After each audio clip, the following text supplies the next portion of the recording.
Շանթի եթերը շարունակում է հեռանկարը։ Քարոզարշավի 22-րդ օրն է եւ հավարտին մնացել է շուրջ 1 շաբաթ։ Քաղաքական ուժերը փորձում են համոզել դեռևս չկողմնորոշված ընտրողներին ներկայացնում իրենց ծրագրերն ու պատկերացումները Հայաստանի ապագայի վերաբերյալ։ Այսօր մեր տաղավարում է Շնորհապետական կուսակցության վարչապետի թեկնածու Գուրգեն Սիմոնյանը։ Կխոսենք նախընտրական պայքարի, ներքին ու արտաքին քաղաքական առաջնահերթությունների, տնտեսության, անվտանգության, ինչպես նաև այն մասին, թե ինչպիսի Հայաստան է առաջարկում այս քաղաքական ուժը։ Պարոն Սիմոնյան, նախ շնորհակալություն մեր հրավերն ընդունելու համար։ Շնորհակալ եմ հրավիրելու համար։ Ես ճիշտ ներկայացրեցի, չէ՞, սովորաբար առաջին համարը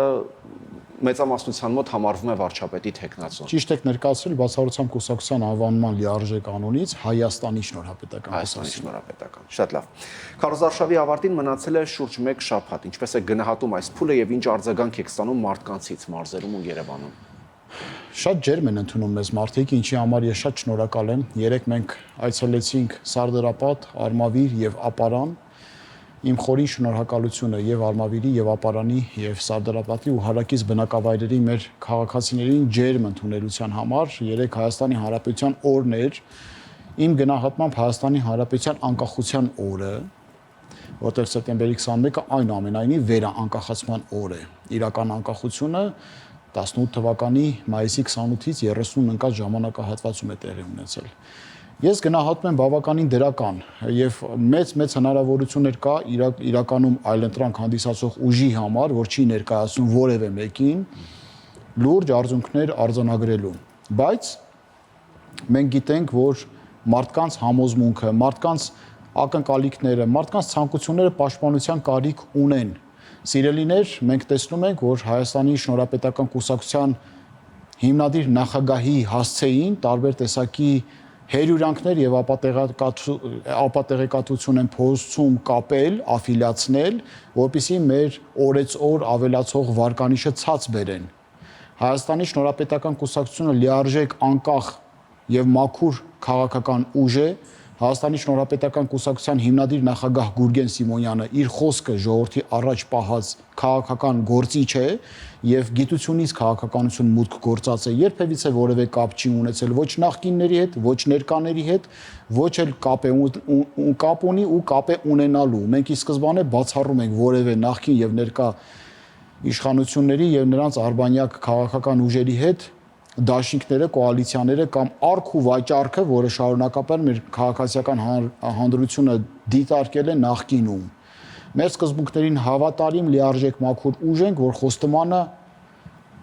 հավատարիմ ենք մնալու ինչ ուզում է լինի, անկախ ելքերից։ Այսինքն, պարոն Սիմոնյան, ստացվում է, որ եթե օրինակ դուք մեծ թվով քվեներ հավաքեք եւ ստացվի այնպես, որ ամենաշատ քվեն դուք ստանաք, բայց իշխանություն ձևավորելու համար անհրաժեշտ լինի կոալիցիա, որևէ մեկի հետ չեք կազմելու այդ կոալիցիան։ Մենք կոալիցիա որևէ մեկի հետ չենք կազմելու։ Ինչպես եք ձևավորելու կառավարություն, ինչպես եք դա պատկերացնում։ Աննախապայման պետք է օժանդակեն, եթե չէ, ապա երկրորդ փուլի պետք է գնա ազգային ժողովի ընտրությունները։ Աննախապայման եթե օժանդակեցին, դա չի նշանակում կոալիցիա, դա նշանակում է, որ օժանդակեցին։ Այս պարագայում Հայաստանի Շնորհապետական կուսակցությունը աթոռներից վեր, տիտղոսից եւ հնարավորություններից վեր արժևորում է իր խոսքը ժողովրդին տրված, որովհետև մենք ինչից ենք խաբված եղել, մեզ խաբել են անընդհատ, խոսք են տվել եւ չեն կատարել։ Ես էլ իշարս մեր մյուս քաղաքացիների դրան բախվել եմ անընդհատ։ Հիմա մեր համար ամենամեծ արժեքը խոսքին տեր կանգնելն է, իսկ մենք խոստացել ենք մեր սիրելի քաղաքացիներին, որ կոալիցիա չենք կազմի ոչ նախկինների հետ, ոչ ներկաների հետ, ոչ էլ վերջիններիս արբանյակ սպասարկող քաղաքական գործիչների եւ ուժերի հետ։ Ձեր կուսակցությունը խոսում է շնորհապետության մասին։ Եթե պարզ բառերով ինչ է սա նշանակում եւ շարքային քաղաքացու համար ինչ նշանակություն կարող է ունենալ։ Պրոֆեսիոնալների կառավարություն։ Դա նշանակում է տեխնոկրատիա, տեխնոկրատների կառավարություն, պրոֆեսիոնալների կառավարություն։ Շնորհապետություն նշանակում է պատշաճ կառուցված աստիճանակարգով պետական ապարատ եւ այնտեղ ներգրավված գերպրոֆեսիոնալ մասնագետներ։ Շնորհապետությունը նաև ենթադրում է բարձր մակարդակ ունեցող եւ հանրային գիտակցություն ունեցող քաղաքացիական հանրություն, քաղաքացիական հանրության ձև, որին մենք կարող ենք հասնել ռազմավարական մոտեցումներով, ռազմավարական միջնաժամկետ ռազմավարական ապագայում, եթե հանրակրթությունը, կրթության մակարդակը բարձրացնենք ու կարողանանք ապահովել այդ մակարդակը մեր քաղաքացիական հանրության գիտակցության եւ գիտելիքների ավելացման համատեքստում։ Շնորհապետությունը համակարգային նշանակություն ունի, դա չի վերաբերում միայն իշխող վերնախավին, դա վերաբերում է ամբողջ պետականության կառուցվածքային համակարգին, այդ թվում նաեւ քաղաքացիական հանրության որակական բաղադրիչին։ Ձեր քննադատները այդ թվում նշում են, որ կուսակցությունը դեռ չունի մեծ քաղաքական փորձ, նորաստեղծ կուսակցություն է, այդ դեպքում ինչու պետք է ընտրողը վստահի երկրի կառավարումը ձեզ։ Քաղաքական փորձ չունենք ինչու՞մ խաբեություններում, զեղծարարություններում, կաշառակերությունում, կոռուպցիայում, արատավոր բանակցային գործընթացում, երկրի ռազմաքաղաքական շահերի տապալման համատեքստում,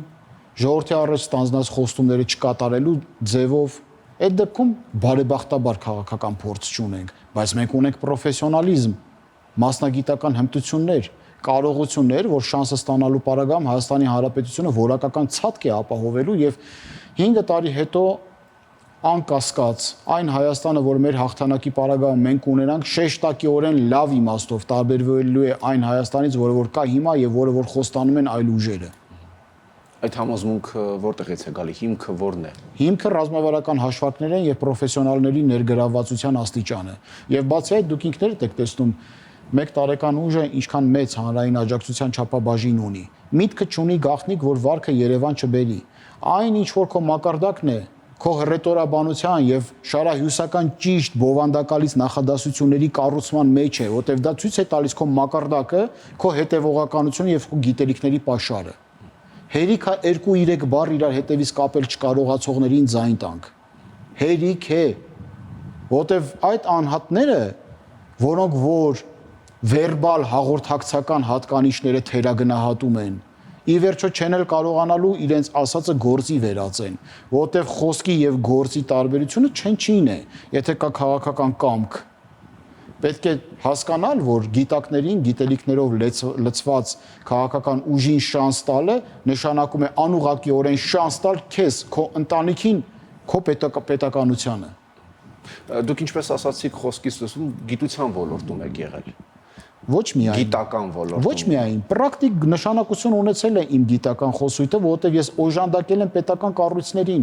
Ես ռազմավարական ներգրավվածություն եմ ունեցել բարձր արդյունաբերության տեխնոլոգիաների նախարարությանը օժանդակելու համատեքստում, պաշտպանության նախարարությանը, իմ վերլուծական եւ կիրառական գիտելիքները փորձել եմ իսպաս դնել, այդ թվում նաև կիրառական մակարդակում։ Եվ հետո եթե վերադառնանք գիտության հանգամանքին, ապա թյուրըմբռնում է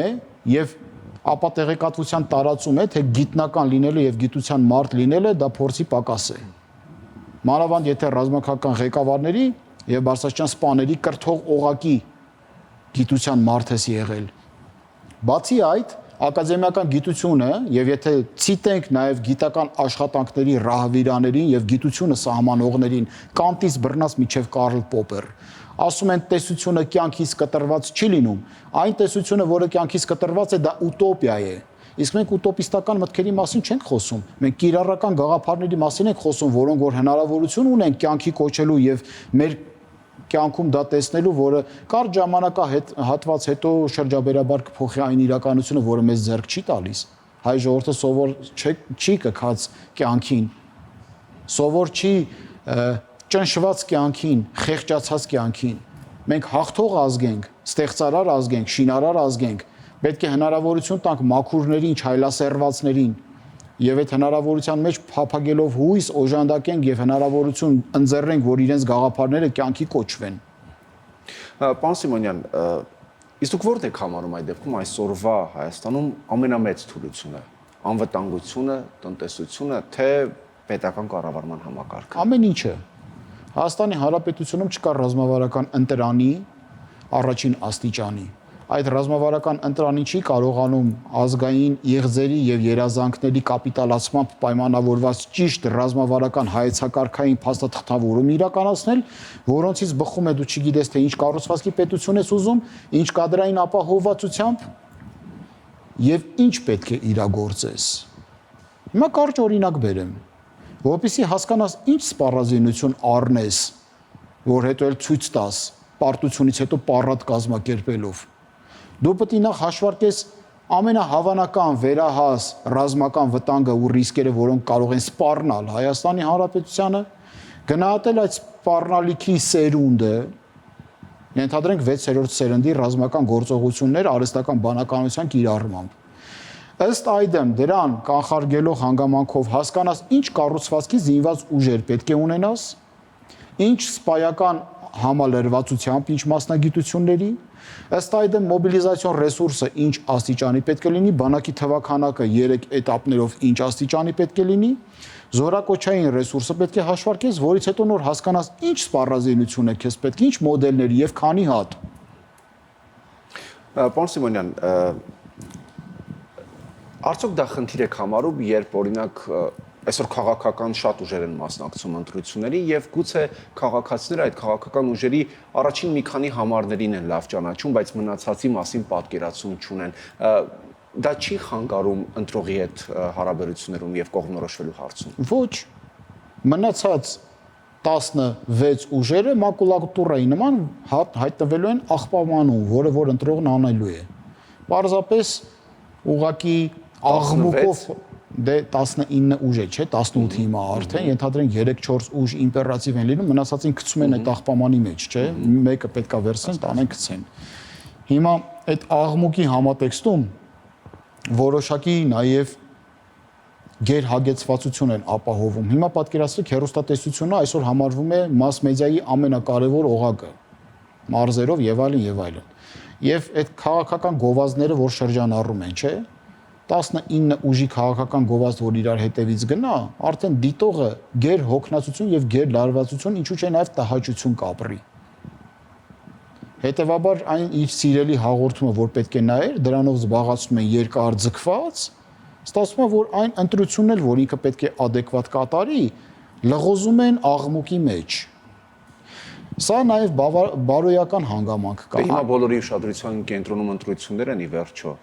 Միևնույն է, եթե 19 ուժ ամեն մեկը րոպե ու կես պտտացնում ես, դա տևական ժամանակ մարդկանց գլուխը հարթուկելու նման է դառնում։ Դա բացի ատելությունը ուրիշ ոչինչ չի ավելացնում։ Ընդ որում ասեմ, դե այդտեղ դուք մտածելու արդեն քաղաքական ուժերդ մտածելու տեղ ունեք։ Իհարկե, դա լրատվականները հո չեն կարող սահմանափակել, լրատվականները օրենսդրությամբ նախանշված ժամանակ ունեն, պիտի դնեն։ Իհարկե, քաղաքական դաշտը պետք է մտածի դրա մասին եւ շուտով ընտրությունները մեկ շաբաթ հետո, որոնք որ տեղի կունենան, բոլորին հստակ իրենց դիրքավորումները կասեն ու ժողովուրդը կտեսնի արդեն առերևույթ, ով ինչ արժե եւ ով ինչքան կա, եւ այն ուժերը, որոնք որ ձայն փոշիացնելով էին զբաղված եւ ուղակի քաղաքական աղմուկի բեք վոկալի կարգավիճակում էին հանդես գալիս, ամենը կերևա։ Պարոն Սիմոնյան, դուք հայտարարել եք, որ Հայաստանը պետք է խորացնի հարաբերությունները Արևմուտքի հետ։ Այո։ Դա նշանակում է հեռացում Ռուսաստանից։ Դա նշանակում է իրերի իրադարձությունների եւ ներգրավված սուբյեկտների նկատմամբ հավասարաժեք եւ պատշաճ գնահատական։ Հիմա Հայաստանի Հանրապետության պրոարևմտյան քաղաքականությունը անվտանգային բաղադրիչ ունի։ Եթե Ռուսաստանը անվտանգային խոչընդոտ եւ խնդիր է Հայաստանի Հանրապետության համար, ապա միանշանակ դա է։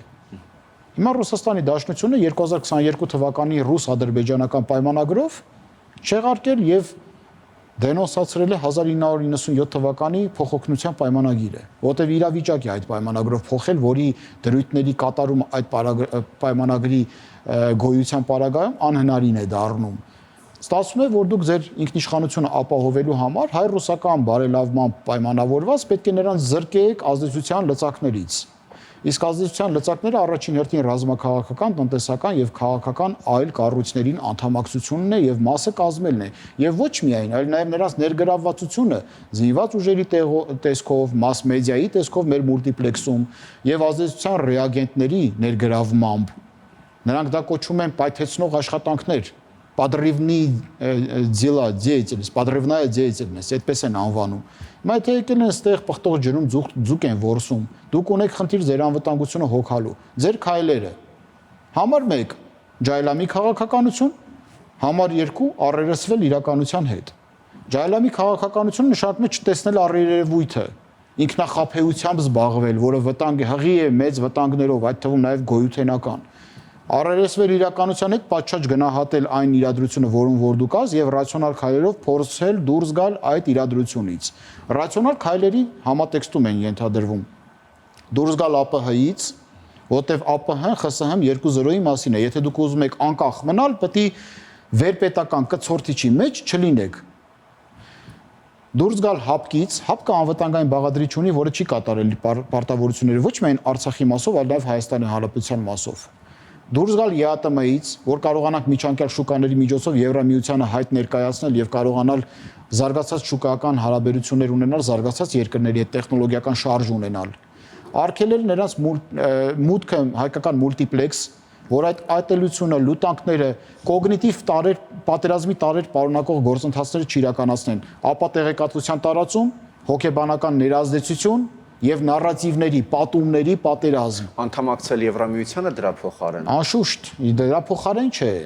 մեկը մյուսին չի փոխարինում։ Անկամ եթե չեք անդամակցում Եվրամիությանը, դուք ձեր թշնամու հնարավորությունները պիտի սահմանափակեք ձեր նկատմամբ։ Եվ ամփոփելով մեր զրույցը, Հակիրճ պարոն Սիմոնյան, ինչի պետք է ընտրողը հունիսի 7-ին Հայաստանի Շնորհապետական Կուսակցությանը ընտրի, ինչի պետք է գնա ընտրատեղամաս եւ ձեր քվեաթերթիկը վերցնի։ Որովհետեւ Հայաստանի Շնորհապետական Կուսակցությունը քաղաքացիական նախաձեռնությունն է, քաղաքացիական օժանդակությամբ կախված չի օլիգարխներից, արտաքին պետություններից, նախկին եւ ներկա իշխանություններից եւ նրա հիմնադիր նախագահ սկզբունքային Հայաստանի Հանրապետությանը ծառայության մատուցած պատերազմի մասնակից մի անհատականություն է, որի համար արժանապատվությունը եւ խոսքը ցանկացած աթոռից ավելին արժե։ Եվ մենք կկանգնենք իրական ազատագրման եւ պետականաշինության ճանապարհի վրա։ Շնորհակալություն։ Հեռանկարում Հայաստանի Շնորհապետական Կուսակցության վարչապետի թեկնածու Գուրգեն Սիմոնյանն էր։